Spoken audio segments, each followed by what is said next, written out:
Hi everyone, I'm Perry. Welcome to Living the Best Life with Eddie Stone, founder and CEO of Touchstone Essentials. Hello, Eddie. Hello, Perry. Hello, everyone. How are you?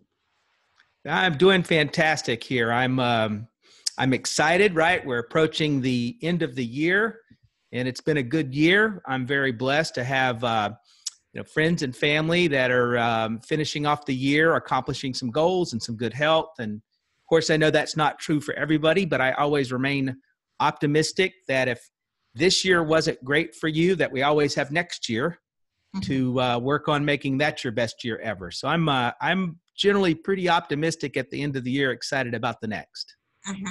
Every Christmas is coming and New Year too, so time to celebrate, right? But at the same time, because I do the show with Ken about the chocolate things, Ken. Sorry, Eddie. They Okay. said like they found toxic in chocolate in like many brand names, So how are we going to celebrate this season, Christmas and New Year with feeling safe? Well, you bring up an important point, and it is a little bit scary that something like chocolate, which maybe not everybody in the world enjoys, but probably 90% of the world enjoys. And chocolate's one of those things that it doesn't pay attention to economic situations, right? You can be a person that's sort of struggling economically, but a little bit of chocolate feels good and tastes good. And even someone who's wealthy enjoys chocolate. And I think chocolate's always had that impact on us, right? All throughout history. And you probably don't know this, but for a number of years, I was involved in the chocolate business. And so worked with chocolate on really a healthy supplement level. Used to be involved with selling dark chocolate that had a whole lot of antioxidants and flavonoids and things that were really good for you. Had a very limited amount of sugar, but it was still pretty good. And of course, the right kind of chocolate is really heart healthy, can help out with all kinds of issues associated with the heart. Just got to be careful that it's not candy per se. And so I've read these articles, and chocolate is somewhat like rice in that the way it grows and just the type of plant that it is, it will take up from the soil more easily, say, than other things. Rice, grains, chocolate really fit into this category. They'll take up from the soil heavy metals and environmental pollutants. And so cadmium and arsenic, we usually associate arsenic with rice, but we also see cadmium there, but then cadmium, particularly in chocolate, it's a big issue. And chocolate production is often farmed out to what we generally would refer to as developing countries, where maybe some of the regulations regarding the use of pesticides, herbicides, fungicides are not so carefully monitored. And so there's a couple things that are really bad about that. One is when you use too much of these pesticides and herbicides and fungicides, it gets into the crop, gets into the soil, which then for decades really will grow into those crops. And this is true of cacao and the way that's harvested. And then, of course, there's the problem that the workers are often poor individuals economically, and so they're not given really proper protective gear, and so they really can be poisoned just from their handling of it, or even how they spray them from a fungicide and use of the pesticides and herbicides. And so it's a real issue, and it's not just that it gets into the soil, because we live in this modern industrial world, and even if a developed country, things are different than, say, a country that's developing. However, the way the atmosphere is and the winds blow and the water flows, right? Whatever's happening in one location is really also happening in another location. So there's this shared experience from the atmosphere that we have. And so it's a problem. And so a person really needs to do their very best to try to pay attention to the chocolate that they're buying. And there's a lot of independent research out there. If you have access to the internet, you can use Google or Bing or one of these services to look at chocolate that's tested. You can go to the website of different manufacturers of chocolate, and you can see what their test results are. Now, I'll tell you right up front, that also isn't foolproof, right? And so one of my own sort of things that I think about is I look for organic. Anybody that hears me knows that I prefer organic just because I feel like I've at least got a little bit better chance, right? It may not be perfect, but it's a little bit better chance. And then I also limit my intake of chocolate just in case, it's not as clean as it should be. And then of course, that also means I limit some of my sugar, but it's unfortunate. But just remember this, it's not just the environment and how chocolate environmentally can uptake lead, cadmium, and other things. It's also how it is handled. And so depending upon the circumstances during the processing, so people don't often think about the machinery associated with the production of a crop, but if you've got machinery that's unregulated so that it's spewing out exhaust and pollutants, and cadmium principally comes from combustible engines and what that puts into the soil outside of cigarette smoke. That's the other place that it's applied. So it's going to get into the cacao on those levels. And then when it's basically fermented, sort of bakes it into the process. And one of the things that happened here many decades ago in the United States, and it's happened periodically in other parts of the world, when you take anything that you concentrate down, and so you start with the cacao beans, and then you sort of reduce it down and you ferment it, and sort of your reduction to get to the good tasting, chocolate. They learned decades ago when they worked with baby food, when they would reduce it down to get into a paste or something that they could put into a child's mouth that maybe couldn't digest it or chew it on their own. You can then, if it's got any contaminants, you wind up concentrating those contaminants. So there are brands, Black and Gold is a brand here that almost all the testing I've ever seen, it's clean. It looks like a good, clean brand, and you can see that in a lot of different locations. But it's one of those things where the consumer needs to do some homework and pay attention to what they're doing.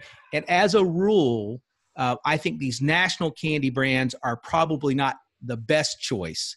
Mostly, not only just because of the pesticides, they have a lot of high fructose corn syrup and other things that can get into the chocolate. So yeah, unfortunately, even when we eat our chocolate, we've got a few things to worry about. But if it's just a little bit, I think their bodies can manage it.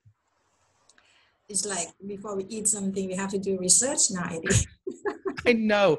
I know. And I feel bad. I feel bad even saying it, but the modern world that we live in, these are the things we have to pay attention to. And I'm, at the same time I say that, I'm also thankful that we can, because not too long ago, we didn't have third-party validation or places to look and see that these things were occurring.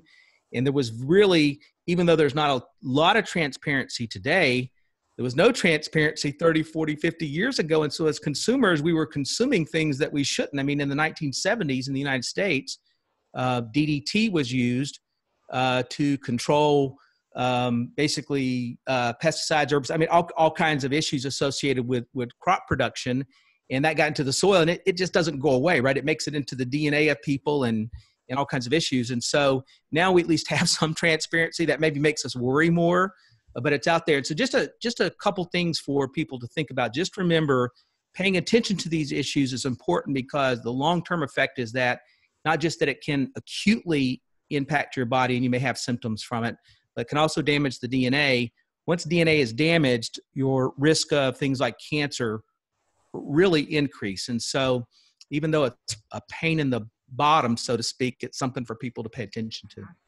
You're a real good source of health information, Eddie. Do what I can, Perry. Thank you. Thank you too. And anything else you want to share with us before Christmas time? I do. I have a few things to share. And I've got a little bit of a Christmas message maybe at the end, if everybody indulge me just a little bit. But I have to apologize to someone, and I didn't write their name down. And so someone, I found this printout I have over here of an email I received from one of your listeners. And unfortunately, this came in on November the 21st. And so I am so sorry that I did not take advantage of answering this earlier. But here was the question. And so I've built my entire theme of this show off of that. And it says, I've been having trouble sleeping, I think, because of all the microwave radiation from 5G and other sources.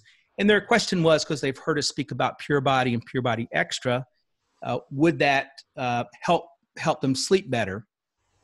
And of course, I do think the use of a zeolite like our Pure Body Extra, as well as greens and even our Calm CBD oil can make a difference. But I thought I would talk about 5G because just this past several weeks, I wrote it down over here, Samsung, Verizon, and a couple of other large carriers announced very aggressive plans at building out 5G service around the United States. And this is also then true in Europe and really quite a few parts of the world. I'm certain the same thing is happening in Thailand, in part because once they build out the infrastructure from a corporate standpoint, their operational expense on 5G's towers goes down.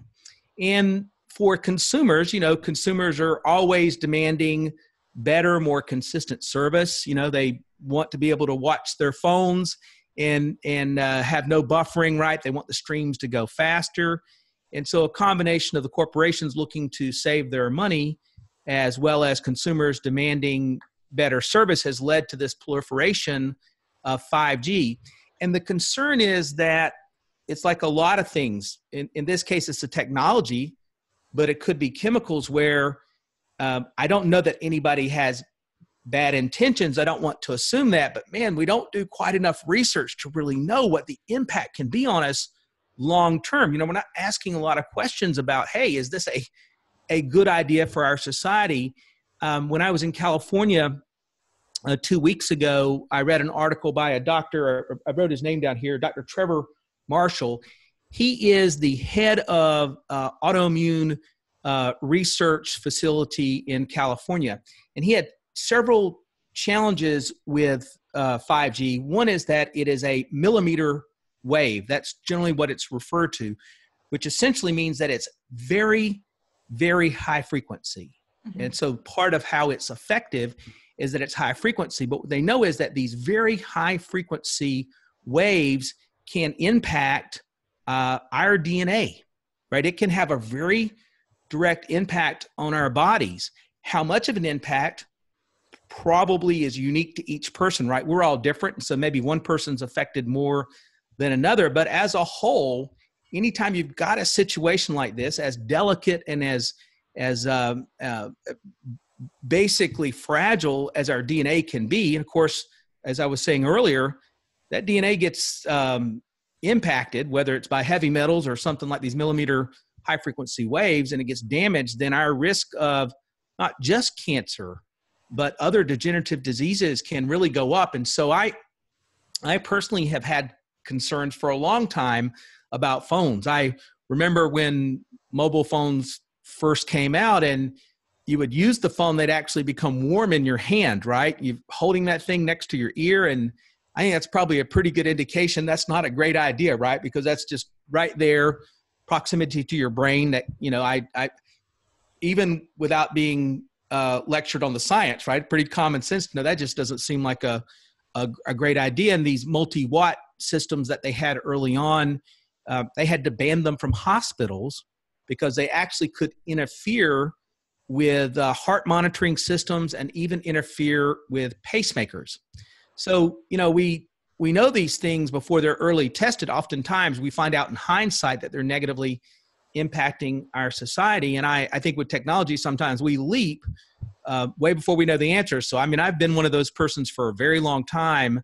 I don't hold the phone up next to my ear. I use a corded system to kind of give myself a little bit of a distance away from that receiving device, which is really the broadcast and the receiving, that is the phone itself, is the part that I think most people are concerned about. And the biggest issue that they're concerned about is that proximity to your delicate organs and body. So it's the DNA damage that it can cause. The other big issue that we've got to think about is it can impact the body, creating increased inflammation.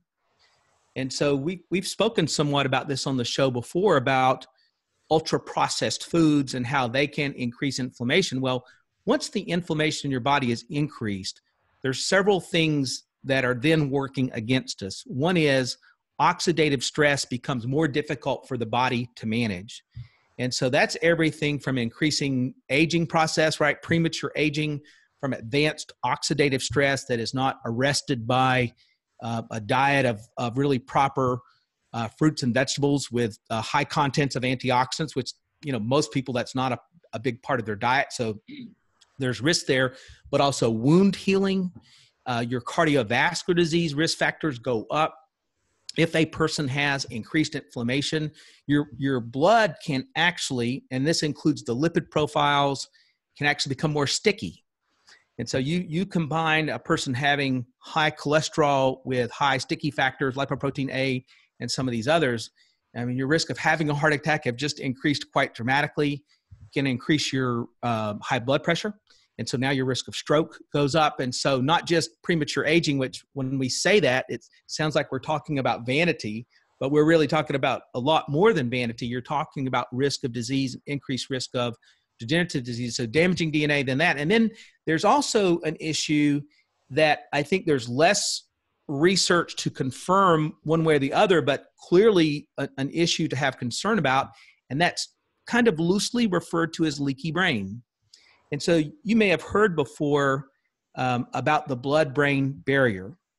And just like you have a barrier in your gut that will act almost as an isolation from things that you have eaten, primarily from a sort of an evolutionary standpoint, the reason that's there is as a person may eat something or intake something that's a poison, it's designed, your gut is sort of sturdy and has a barrier. It's not perfect, but a barrier that would prevent that poison to get into your soft tissues and your bloodstream, right? So there's a little bit of protection there. So that's why people sometimes can survive food poisoning and things like that. Yet someone else, like we just had an outbreak with romaine lettuce in this country where it had listeria on it. And those with compromised immune systems or compromised guts, they can actually die from those types of outbreaks. Somebody that's more healthy gut, they wouldn't. Well, the brain has this same protective mechanism of action, and it's called a blood-brain barrier. And so it's designed to keep the brain from being impacted by something maybe the rest of your body took in, but it wouldn't cross the blood-brain barrier. And so that brain, the body has wisdom, right? And it knows that brain has got to be there to protect the body, just like the heart. But now they believe that these high-frequency millimeter waves can compromise that. That's the worry, and lead to leaky brain.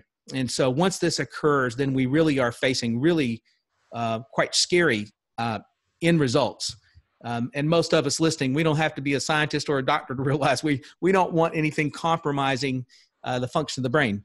And then, to our friend's question here that I forgot to answer before that I apologize for, it can impact your sleep because it has a negative impact on your nervous system. And once the nervous system gets out of balance, even without just the normal stress and strain of life, it's very difficult to get back to that balance. And, then if you don't sleep, you're more out of balance the next day, right? And so there's this real downward spiral that can impact a person emotionally. People will turn to alcohol or drugs or other things to try to resolve this problem. I mean, it's you've probably had a few sleepless nights in your life, and it's almost maddening. I remember when our kids were born, and boy, those first 3 to 6 months for most parents they're pretty crazy, right? The kids aren't sleeping quite through the night like you want them to, and it's all normal. But man, you're kind of walking around in a daze and almost a little confused, right? I'm quite certain if I went back and looked at my work during that period of time, it wasn't the best work I've ever done. But you survive these things, and that's more of this physical impact, and you can sort of digest that emotionally. But if you've got something around you from a technology standpoint that all of the time is disrupting your pattern of sleep. I mean, we know at a very simple level, people that are struggling with sleep, one of the bits of advice they get is less screen time, particularly in the evening hours. We know that the type of light you're exposed to can impact your sleep, right? And so you want to have more of the dull lights in the evening hours so that your brain can sort of begin to slow down instead of excess stimulation. And so I think there's good reason to be concerned about this. I don't know what we do because I don't think there's anything you and I can do. And I don't know that there's anything our listeners can do. except try to protect ourselves as much as possible. But I'm not sure I completely understand what that means, except from a food and an exercise standpoint, because I do think there are things we can do in that regard. And then maybe the last thing that I'm concerned about is once these other things are occurring, right? So our DNA is at risk, the inflammation problems that we spoke about, the leaky brain, your sleep gets compromised. Now your immune system is vulnerable. And the term I've seen used when talking about technology like this is a disorganization in the immune system. And basically where there's a confusion, this is why this autoimmune doctor has his concerns, is that if your autoimmune system isn't functioning properly, it can attack itself and create really a very vicious cycle. People that have lupus, even on a far extreme, people that have suffered from AIDS, right? This is what happens to them. Their autoimmune systems are not functioning properly. And so this is where the concern is. And so for those out there, educate yourself about the 5G. I'm hoping that research, and there'll be some good scientists out there that'll give us some advice on things we can do. Here's what I do in situations like this. I do pay attention to the diet. I eat as many fresh fruits and vegetables as I can. You travel, that's not very easy, but I do the best I can. I believe in deep leafy green vegetables as much as possible. That's a natural detoxifier for the body. The heavier the color of the fruits and the vegetables, the pigments in there can help out and support the body. And then, of course, I'm an advocate day in and day out, regardless of 5G or other things, in using a good clean zeolite like Pure Body and Pure Body Extra. I think it's just, in the modern industrial world we live in, it's naive to think we don't need to pay attention to supporting and aiding the body in the detoxification process. And so I do that. And then, of course, for anybody out there that practices yoga, anybody that pays attention to their breathing, all of these are things that can help the body sort of manage these factors. They may not solve them, but combined with some exercise and some good clean food and paying attention to mindfulness, then you'll at least give yourself a better chance. But it's a concern. And for our friend that's struggling with sleep, the final thing I would say is add CBD oil. And there are a variety of products that are out there. I think we offer as clean a product and as high a potency a product for the money as people can buy. But the most important thing is to get your hands on some, because that also will bring some balance back by working with the endocannabinoid system in the body. That will also help to balance the immune system. So it's a tough world out there. And so, we just got to do our best and educate ourselves and then try to share that with our families. And maybe that's the last thing, Perry. I sort of rambled on there a little bit, but the last thing I'll just say is, as we go into the holiday season, one of the things that I'm conscious of in terms of, I'm excited about the year and the year ahead. And I think I'm chemically bent to be optimistic. It's just one of the things I've always sort of noticed about myself. But I do think also one of the things that helps is to really take stock in what you can be thankful for and have a moment of gratitude. Even if your circumstances are difficult, if you were able to see the sun come up and take a breath and find some solace in that, maybe try to get more out of it tomorrow. But whatever you can and wherever you can find gratitude, then I think it supports all these other things that we're speaking about. I'm thankful for you and your audience and people like Kent and others that I've had a chance this year to get to know and work with, and excited about whatever adventures we may all have in the year or years ahead. And so I try to make sure during this holiday season I'm carrying as much gratitude as absolutely possible with me all through the end of the year and into the next. Okay. Thank you very much, Eddie. Thank you, Perry. Okay. So we see you again next year. We will talk again next year. That's right. Okay. So have a good holiday. Okay. You as well, Perry. Thank you. Bye-bye. Bye.